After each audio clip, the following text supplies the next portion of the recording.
Ini shocknya udah bocor parah. Dan ini mati, yang depan sudah tidak kembali. Ini yang paling parah ini. Kemudian long tirot juga oblak. Ini nih, tak tunjukin customer paling ruwetnya di BM. Pak, jadinya mobilnya gimana ini Pak? Ya yuk, diperiksa. Gimana ini? Aku penasaran banget sih. Sakitnya mobil ini apa aja sih? Ini tadi setelah diperiksa Pak, ini shocknya udah bocor parah. Kemudian ball join atas dan bawah ini juga sudah oblak. Kemudian long tirot juga oblak.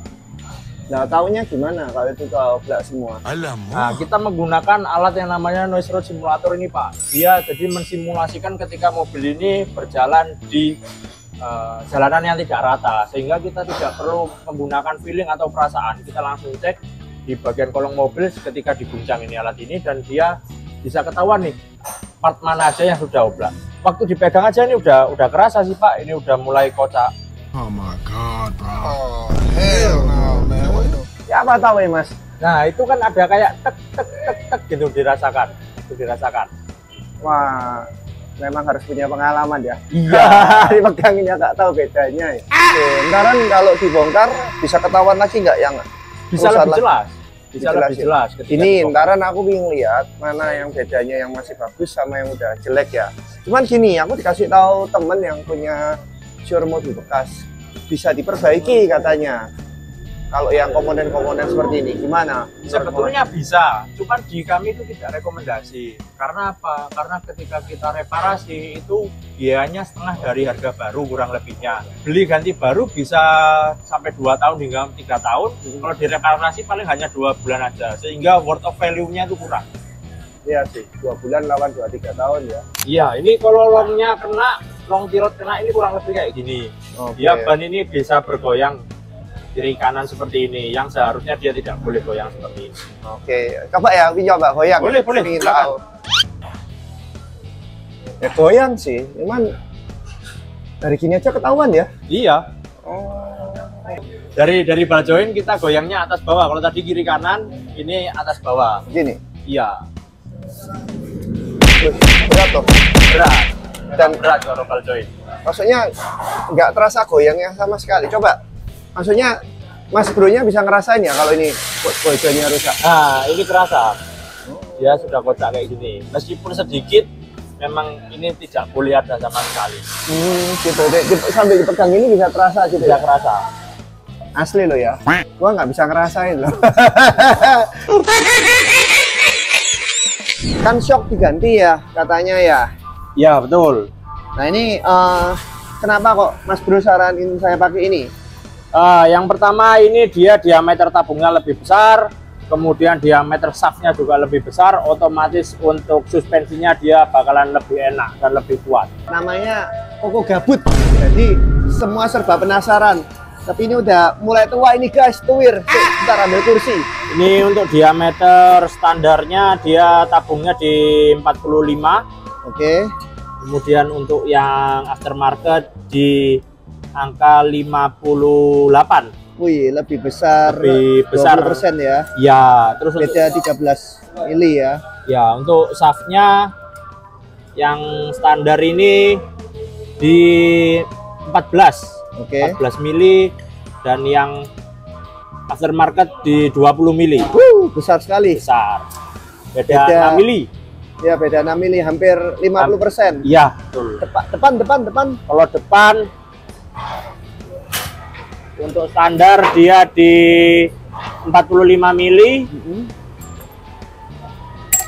Aftermarket dia di 59 mili.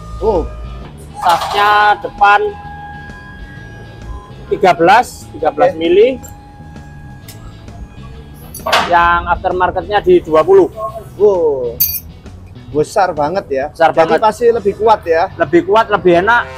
Sama ini buat apa ini? Ini dia ada setelan ribbonnya. Jadi untuk keras empuknya ribbon dari permainan shock ini dia bisa diatur sampai 10 klik ini. Nah, kalau ini fungsinya buat apa ini? Kalau ini dia fungsinya ini nanti bisa dipendekin untuk yang depan. Jadi kalau misalnya mau tinggi standar, ini ringnya dipasang semua. Kalau mau lebih pendek lagi bisa dicopot satu atau bahkan dicopot dua-duanya. Ini kenapa dia lebih pendek? Karena dia untuk support lowering nanti. Lowering, tapi ntaran kalau aku sementara coba dulu Pakai standar juga enggak apa-apa, tidak bisa ya. masalah, Oke. tetap bisa. Bahannya dari besi ya. Ya, ini dari besi, ini dirancang oleh pabrikan dari mobilnya. Memang dia besi untuk menghindari yang pertama debu untuk kotoran, biar dia melindungi seal di dalamnya ini, dan juga dia lebih ke maintenance free dibandingkan dengan yang aftermarket. Kita menggunakan karet gini pasti ada usianya, cuman untuk fungsi tetap aman karena ini posisinya di atas. Ini kan shocknya oke, kayaknya nggak mau pakai OEM karena udah urusan depan belakang toh ya. Ya, Udah. dan ini mati. Ya, dicoba gini tadi kembalinya pelan sekali ya. Yang depan sudah tidak kembali. Ya. Kalau ini apa ini, Mas? Ini ball joint, ini untuk joint. yang bagian atas. Ini untuk bagian bawah. Nah, ini kan yang ini ya, ini yang barunya ya. Ya, ini yang barunya. Ini juga yang baru. Ini kalau baru gila. Pakai tangan nggak bisa goyang, guys. Gila, nggak bisa goyang. Capek ah. Nah, kalau ini udah oblak. Yang barunya kita pakai merek Jet buatan Thailand. Lebih Bungkusnya. kuat nggak ya? Atau sama aja dengan OEM-nya? Kurang lebih nanti bakalannya sama kayak OEM. Ya, cuman ini buatan Thailand lah ya. Buatan Jadi, Thailand dan pasti nggak ada palsunya, belum Ya. ada palsunya. kalau buatan Kalau Cina, yang originalan kadang-kadang udah ditembaki orang. oh, nah kalau Cina KB-nya kebanyakan ya. Jadi Iya, ya. betul. Ini yang paling parah ini. Eh, Ini namanya long T-rod atau rack end. ini tapi bisa diservis juga. Bisa diservis, Cuma cuman tahan sebulan. nggak sampai harusnya. Ya wes, tetap diservis. Aku ntar Oke. penasaran jadinya seperti apa. Kalau yang baru coba ditekuk-tekuk bisa apa tidak. Nggak bisa goyang, guys. Ya, ya wes diganti ini. Cuman Ini T-rod juga waktunya ganti. Sebetulnya ini belum oblak, cuman karena karetnya sudah robek, nanti lama-kelamaan air masuk, kemudian debu-debu masuk, akhirnya menggigis lapisan di dalamnya. ya wes diganti aja lah. Ya, Oke, siap. jadi ini toko gabut isinya merepoti Mas Tian dari bengkel DBM. Kenapa? Saya pingin bandingin semua, saya pingin lihat gitu. Jadi waktunya lama sampai berhari-hari, terus pilih-pilih spare partnya juga ya. Ini saya lakuin demi kalian yang di rumah ya. Jangan dilakukan. Oh, habis waktunya lama, habis duitnya juga banyak buat coba-coba seperti ini ya guys ya. Coba sendiri lagi nyoba mobilnya, gimana rasanya? Enak sih, jauh sih. Sebelumnya pembetulan kaki-kaki kan dirasa mobilnya gelodakan kayak LCGC ya Pak ya? Pak? Iya, Iya. betul. Sekarang udah balik ke Fortuner kayak baru Pak. Iya, Betul ya? betul. Sudah senyap lagi kabinnya, nggak ada bunyi aneh-aneh. Puas kok. Sisa mungkin ini kalau aku tapi rasa ya kalau keluar kota agak terlalu empuk ya, mungkin harus di setel lebih keras dikit ya kalau keluar kota ya, shocknya ya. Tenang aja, kita untuk garansi pemasangan ada 2 minggu. Jadi karena ini suspensinya, shocknya bisa disetel selama 2 minggu. Mau minta setelan bagaimanapun tetap kita terima sesuai karakter mengemudi bapak. Kurang keras kita settingin lebih keras, kurang empuk kita settingin lebih empuk. Oke, gitu. Enak kok, puas banget kok. Ini apa? Untuk rasa sudah seperti baru ya.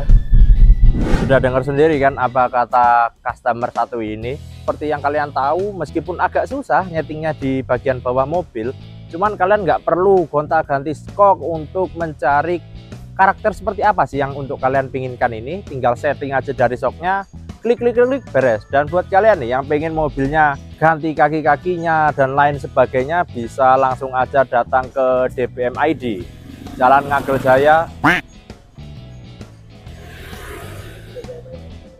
DBM ID Jalan Ngagel Jaya nomor 2 Surabaya. Jangan